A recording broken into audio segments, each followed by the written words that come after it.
Jacob, Sam, what are you doing? right, a question I always ask everyone. Right. I like people to introduce themselves, Okay. Who are you, Sam? I'm Sam. Do I need to give a last name as well? No, you don't have to, no. Okay. But why are you here? You asked me to be here. I know, Jacob. but what speak about what? International university No, I applications. was sorry, I was trying to get you to yeah, no, of introduce course. what we're Yeah, well, talking about. it's an exciting topic. Really, It is. Stuff. It is. No, it's going to be the first one in a new series I'm doing Wow. on university, so you should be quite honoured. I'm feeling very, very honoured. Yeah. So what is it you're applying to do?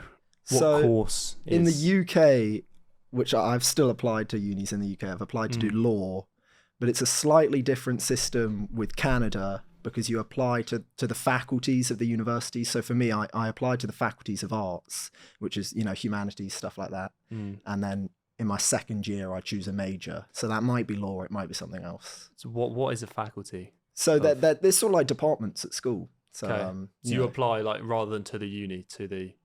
Yeah, so you apply to the faculty. And you also apply... It's a bit of a weird one. So obviously with UK stuff, you apply through UCAS. That's sent all to the different unis. But with this, you sort of just apply to directly each uni. So I had to apply to UBC and I had to apply to Uni of Toronto. So you've still got the 5. Yeah, I've still got the 5 UCAS. So what are the 5 or some of them in the UK? I've got Edinburgh, Manchester, Warwick, Sheffield, and Cardiff. Is that to the same?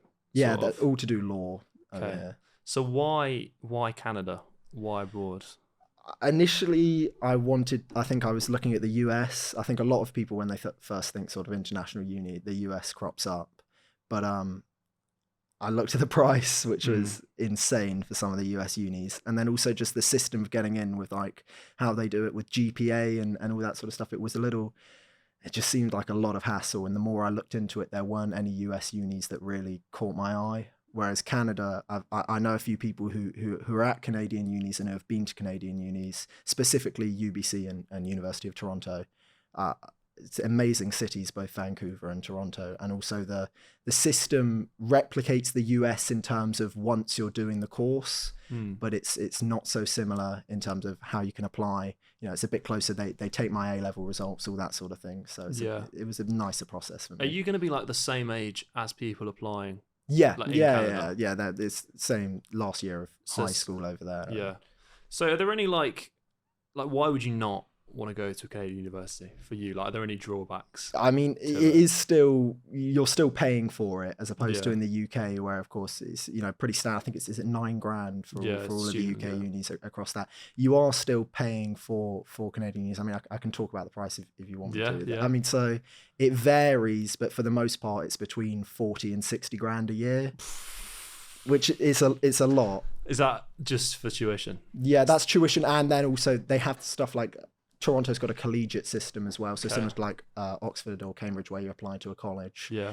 But it varies, and also once you are initially given an offer, you can apply for scholarships, and they have, as opposed to the UK with the Canadian unis, there's loads more different scholarships and sort of financial aid schemes that you can apply for depending on what it is you're interested in doing. But, so that allows for flexibility. But there's nothing like a student loan. No, because I think as an international student, it's a little bit of a different system for me because going to a different country, I can't take a loan out here, and I would have to figure something out there. So is it like respected to go to so obviously you've gone to school in England, sixth form in England, and then you're going to go to uni in Canada. If you then come back and work in England, is that the same thing? Yeah, I mean, I've spoken to quite a few people who have done the international university route, are working in sort of England now, working all over the world.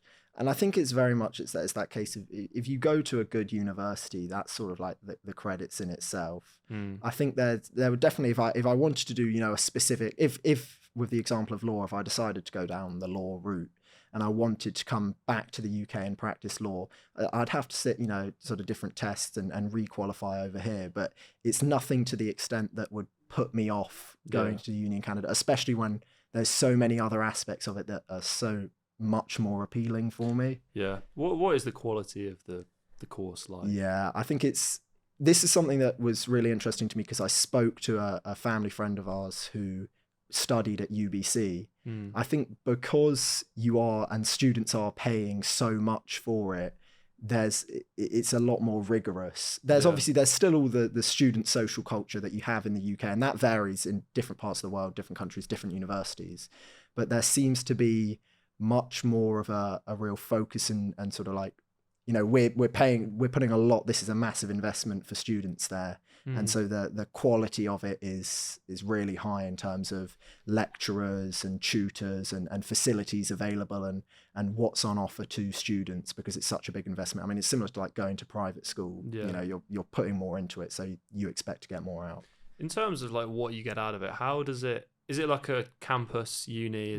So kind of a... UBC and Toronto, the two I'm applying to, are both campus unis. UBC's a little bit more sort of detached from Vancouver, the city, whereas Toronto's within the city in the campus I've applied to, which is the St. George campus. But yeah, they're campus focused, and as I said, Toronto's got a collegiate system. But I mean, that was less. I was less worried about sort of campus or not campus. It was more sort of what I said about more facilities, more focus on keeping a little bit more rigorous, and especially because I knew I was not going to be able to trust myself to keep myself to such a tight schedule in like an undergrad year. And so having a little bit more, not necessarily strict and like everyone's there's no, like I said, it's not like there's no social life, but just I think for me as well, as someone that's still trying to figure it out, it might be helpful. So how does like going there work? Like, will you come back? Will you just go and then not come back for 3 years? Yeah, I mean, honestly, a big part of looking at international unis before I decided on a location at all is kind of getting out of the UK. I mean, I think for me as well, I'm in a really lucky position where I could consider this. I mean, when you've got things like price and also just accessibility to the knowledge of how to apply, you know, I've been really lucky with having so many different people and resources that have helped me with, you know, understanding the process and getting it over the line. So having that opportunity and not using it was a big deal for me. And then also like a really big change of environment, because the way I see it, you've spent pretty much your whole life up until this point in education, in, you know, school and whatnot. So if I'm going to do another 4 years doing a form of education, yeah, it's different with university, but I want quite like a drastic change of environment for me to feel as though I can sort of actually make it worthwhile. Yeah. Are you going to do a gap year or like anything like that? I don't think so. I've applied for the coming, so the 2024 September, October course, you know.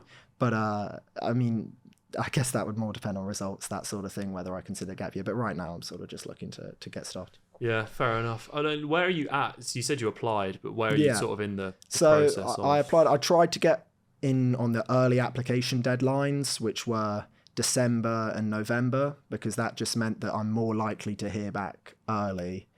With Toronto, they're a little bit more sort of clear cut on when they release decisions. They've said, I think it's the week of the 22nd of February. That's the earliest they release decisions for my courses, and then just going on from then in sort of weekly rounds. And then with UBC, it was a little bit more vague about what I could find. Sort of around late February, March time, I think, is when they start to release decisions. So in terms of, in that respect, it's quite similar to UK unis, where you sort of just hear back whenever they made And then decision. is it like you apply for accommodation after that? Yeah, you apply for accommodation and things like that, financial aid, those scholarships all comes after. Do you have to get like a visa? Yeah. So student visa. I mean, a lot of that is, I think it's very much the approach that I haven't put too much time into actually researching the practicality of it until I get the decisions. I know what I need to do if I get the decisions and know what steps I need to take, but I haven't sort of started any of those things yet.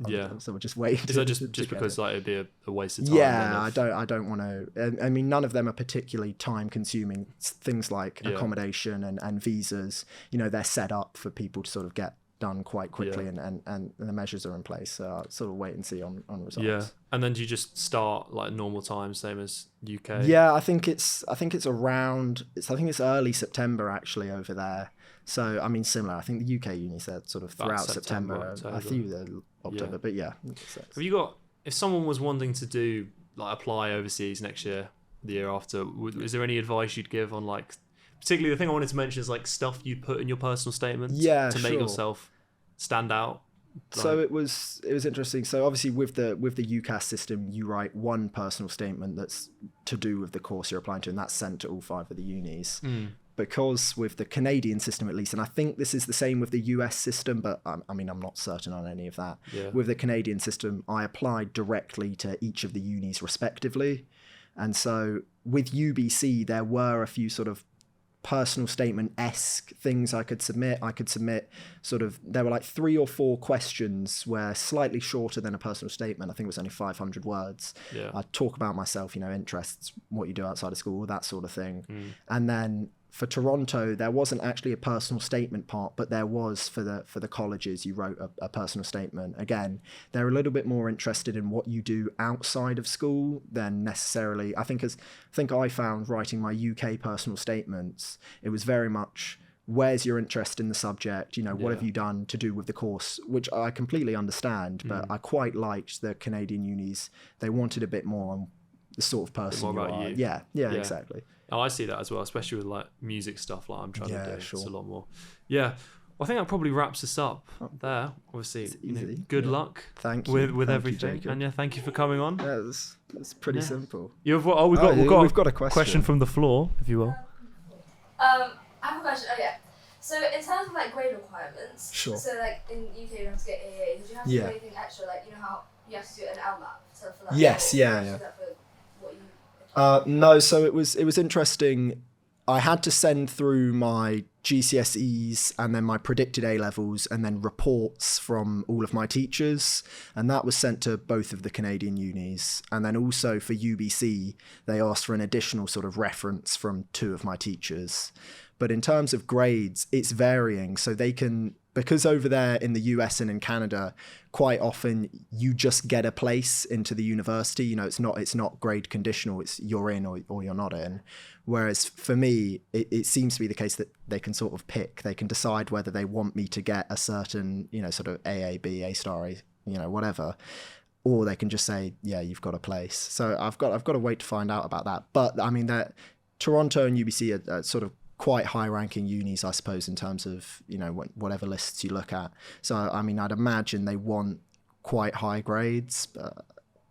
So, I mean, it's interesting. But yeah, no. Yeah. Well, there we go. Thank you for coming on. And yeah, good luck with everything. Thank you.